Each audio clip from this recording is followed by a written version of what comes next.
Hello everyone, I hope आप सभी बहुत अच्छे होंगे। मैं हूं आपके साथ आशीष सर और आज 8th क्लास हिंदी की असेसमेंट नंबर 8 को पढ़ने समझने वाले हैं। साथ ही पूरे चैप्टर को समझने के बाद इसके आंसर भी मैं आपको शेयर करने वाला हूं, तो पूरी वीडियो के साथ एंड तक बने रहे। और आगे बढ़ते हैं इससे पहले वीडियो को यार फटाफट से लाइक कर दिया करो, अपने दोस्तों को शेयर कर दिया करो। साथ ही अगर आपकी पुरानी वर्कशीट कोई भी छूट गई हो तो इस वीडियो के डिस्क्रिप्शन में आपको पुरानी वीडियो भी मिलेंगी सारी, आप जा कर के जरूर चेकआउट कीजिए। तो चलिए शुरू करते हैं। किस प्रश्न का उत्तर कितना बड़ा लिखना है, कैसे लिखना है, क्या लिखना है, तो सारा कुछ आपको डिस्कस होने वाला है। तो चलिए सबसे पहले चैप्टर है आपके पास जहां पहिया है, ठीक है। तो ये चैप्टर आजकल आपका चल भी रहा है, तो चलिए एक बार फिर से इसे रिपीट कर देते हैं। 2-3 वर्कशीट को एक करके यहाँ पर समझते हैं। फातिमा एक माध्यमिक स्कूल में पढ़ाती है। बहुत सारी महिलाएं साइकिल आंदोलन में कूद गई हैं और अब साइकिल चलाना सीख रही है, चला रही है और अपनी आज़ादी दिखा रही है। तो फातिमा उनमें से एक है जो माध्यमिक स्कूल की टीचर है। उन्हें साइकिल चलाने का ऐसा चाव लगा कि हर शाम आधा घंटा किराए के लिए साइकिल लेती है। मतलब कि ऐसा नहीं है कि उनके पास है, किराए पे साइकिल लेती है, लेकिन चलाना है आधा घंटा। जब आपको अपनी आज़ादी दिखानी हो, जब आपको मज़ा आ रहा हो किसी चीज़ में, तो वहाँ पर पैसे नहीं देखे जाते, वहाँ पर सिर्फ और सिर्फ आपका जुनून देखा जाता है। तो यहाँ पर माध्यमिक जो स्कूल की फातिमा है वो आपके लिए एग्जाम्पल है।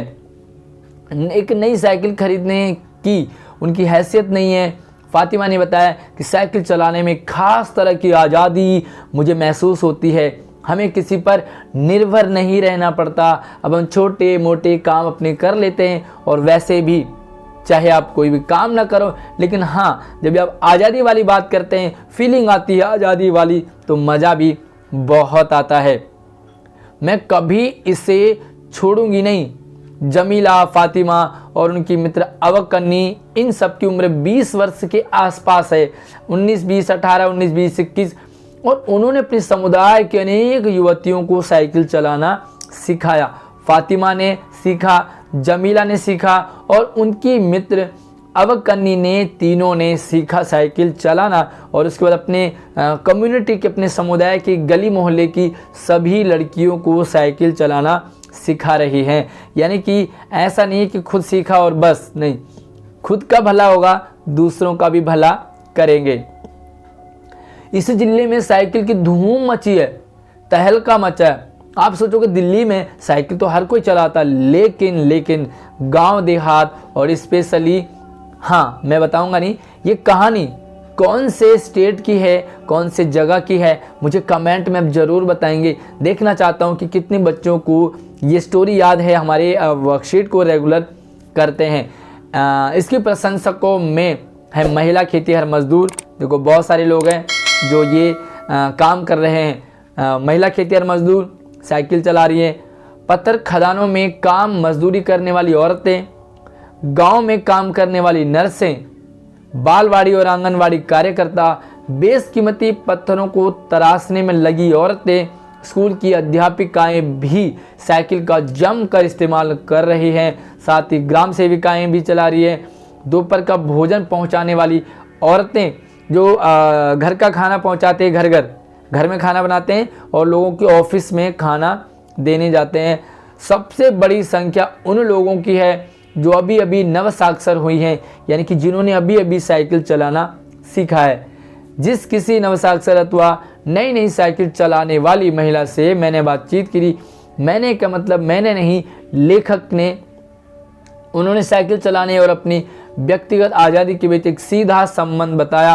तो बहुत सारे जो महिलाएं हैं वो टूट पड़ी। तो खासकर बेसिकली जो महिला हैं वो टीचर्स इसमें शामिल थी, नर्सें इसमें शामिल थी, काम करने वाली औरतें थी, साथ ही अपना जो घर घर खाना पहुंचाती हैं ऑफिस में, ये सारी महिलाएं इसमें टूट पड़ी थी। और लेखक को भी इन्होंने बताया कि भाई साइकिल चलाने में हमारा सीधा संबंध है आज़ादी का। यस, साइकिल आंदोलन की एक अगुआ का कहना है। अगुआ का मतलब जो आगे रहते हैं, फ्रंट लाइन में, है ना। कुछ लोग तो पीछे होते हैं, डंडे पड़े तो आगे वाले खाएंगे, लेकिन एक अगुआ का कहना है, मुख्य बात यह है कि आंदोलन में महिलाओं को बहुत आत्मविश्वास प्रदान हुआ, कॉन्फिडेंस आया साइकिल चलाने के बाद। और महत्वपूर्ण यह है कि इसने पुरुषों पर उनकी निर्भरता कम कर दी। हर किसी काम के लिए भाई पर, पिता पर, पुत्र पर, पति पर ही डिपेंड रहना पड़ता था, बट आज नहीं। अब हम प्राय देखते हैं कि कोई औरत, महिला, लड़की अपनी साइकिल पर 4 किलोमीटर, और 4 ही क्या, आज तो 10 किलोमीटर वो यात्रा करती है, आसानी से पानी ले आती है, सब्जी ले आती है, छोटा छोटा काम वो खुद कर लेती है। कभी कभी साथ में अपने बच्चे भी होते हैं, कैरियर देखा होगा आपने, तो कैरियर पे बच्चे होते हैं। यहाँ तक कि साइकिल से दूसरे स्थानों से सामान लाना और ले जाना, सारा काम खुद करने लग जाती है। यकीन मानिए, अब उन्होंने साइकिल चलाना शुरू किया तो इन पर लोगों ने जमकर प्रहार किए, जमकर बातें की। प्रहार क्या, पत्थर नहीं मारे, बल्कि गंदी गंदी बातें, टिप्पणियां करी उनमें, जैसे कि भाई गंदी गंदी टिप्पणियां की। लेकिन साइकिल चलाने वाली जो महिलाएं हैं वो उन्होंने पीछे नहीं हटे। जब भी आप कोई अच्छा काम करो तो पीछे नहीं हटना है। कुत्ते भौंकते रहते हैं लेकिन, यस, क्या लाइन है पूरी, मुझे ज़रूर कमेंट में बताना। कुत्ते भौंकते रहते हैं, इसकी पूरी लाइन आप मुझे कमेंट में बताओगे। तो इसीलिए धीरे धीरे साइकिल चलाने को सामाजिक स्वीकृति मिलने लगी और महिलाओं ने इसे जम करके अपना लिया। तो चलिए यहाँ पर कुछ प्रश्न हैं आपके लिए। चलिए, पहला सवाल है आज़ादी शब्द का पर्यायवाची। तो आज़ादी शब्द का पर्यायवाची होता है स्वतंत्रता। ठीक है, तो स्वतंत्रता यहाँ पर आप लिख दोगे स्वाधीनता। ठीक है, आज़ादी, स्वाधीनता और स्वतंत्रता, इनमें से कोई एक लिखोगे। खेतीहर मजदूर में विशेषण कौन है? तो संज्ञा और सर्वनाम की जो विशेषता बताते हैं उन्हें विशेषण कहते हैं। मजदूर शब्द आपका संज्ञा है, तो ये जो खेतीहर है आपका, ये क्या होगा, विशेषण। तो क्लियरली लिखोगे। कोई आदमी अपनी साइकिल पर, कोई औरत अपनी साइकिल पर 4 किलोमीटर तक की दूरी आसानी से तय कर पानी लेने जाती है। वाक्य का लिंग बदल करके लिखेंगे, तो बस जहाँ जहाँ भी आपको पुल्लिंग वाली, स्त्रीलिंग वाली फीलिंग आ रही है, उसे खट से पुल्लिंग में चेंज कर देंगे। औरत स्त्रीलिंग है, जाति है स्त्रीलिंग है, तो इन दोनों को चेंज कर दो। औरत की जगह लिख देंगे आदमी, और जाति की जगह जाता, यानी कि कोई आदमी अपनी साइकिल पर 4 किलोमीटर तक की दूरी आसानी से तय कर पानी लाने जाता है। औरत की जगह आदमी और जाति की जगह जाता। महिला शब्द का बहुवचन क्या होगा? बड़ा आसान है। महिला शब्द का होता है महिलाएं, तो ये करें आप। ठीक है, ये महिलाएं। अगला देखो, दिए गए गद्यांश में से 2 शब्द आपको सर्वनाम शब्द के छांटने हैं। तो चलिए गद्यांश देख लेते हैं।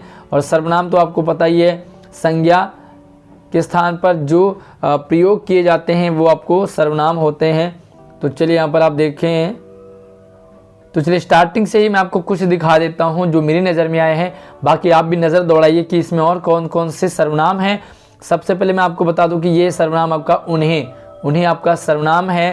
साथ ही उसके बाद आप देख सकते हैं तो उनकी आपका सर्वनाम है। और इसी के साथ ही आगे देखें तो हमें शब्द आपका सर्वनाम है, मैं आपका सर्वनाम है। और फर्स्ट ही पैराग्राफ में आपको दिखा रहा हूँ, उनकी आपका सर्वनाम है। और इसी के साथ 2-3 मैंने यहाँ पर आपको छोड़े हुए हैं जो इसी पैसेज में दिख रहे हैं, तो वो कौन से सर्वनाम है मुझे कमेंट में आप बताएंगे, इसीलिए मैंने आपके लिए ये छोड़ा हुआ है। अगला सवाल, हाँ, आत्मविश्वास शब्द में उपसर्ग और मूल शब्द चुन करके लिखें। तो आप क्लियरली लिखोगे उपसर्ग। सबसे पहले आप लिखोगे उपसर्ग, तो उपसर्ग के आगे लिखोगे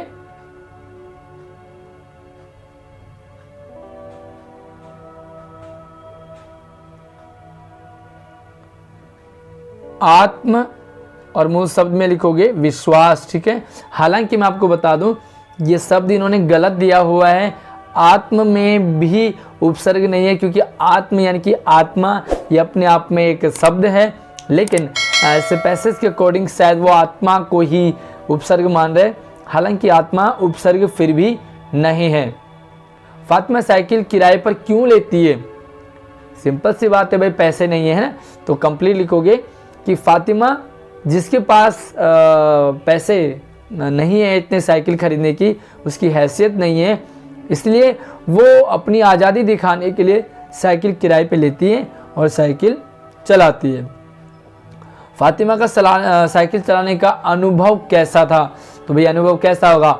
बड़ा ही मज़ेदार होगा। उन्होंने बताया कि मुझे आज़ादी फील होती है, मैं साइकिल चलाती हूँ और हमेशा चलाती रहूँगी। मैं कभी भी साइकिल चलाना छोड़ूंगी नहीं, क्योंकि इससे अब मुझे आज़ादी महसूस होती है। हालांकि मेरे पैसे खर्च होते हैं, बट फिर भी मुझे आज़ादी का अनुभव होता है।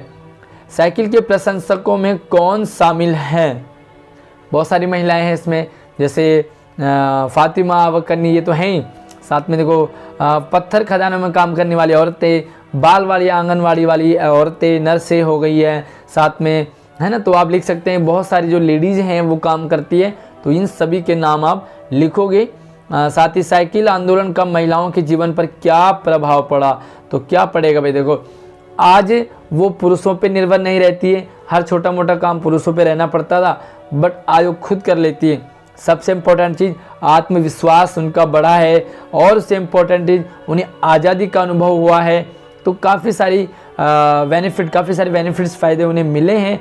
तो आप इनमें से 2-4 लिख सकते हैं। तो चलिए कुछ और सुझाव हो महिलाओं के बारे में, तो मुझे अपना एक्सपीरियंस ज़रूर लिखें कि साइकिल चलाने के बाद आज औरतें क्या क्या काम करती हैं। साइकिल तो एक छोटी सी बात है, आप बड़े बड़े शहरों की बात करें तो औरतें, लड़कियां, गर्ल्स क्या क्या काम कर लेती हैं, जो कि पुरुषों की तरह वो अपने आप को समझती है। तो वो कौन कौन से काम है मुझे कमेंट करके बताएंगे। वीडियो को लाइक करने के साथ साथ शेयर करेंगे, और नई नई वीडियो सबसे पहले पाने के लिए हमारे चैनल को सब्सक्राइब करके हमारे साथ जुड़े रहें। धन्यवाद।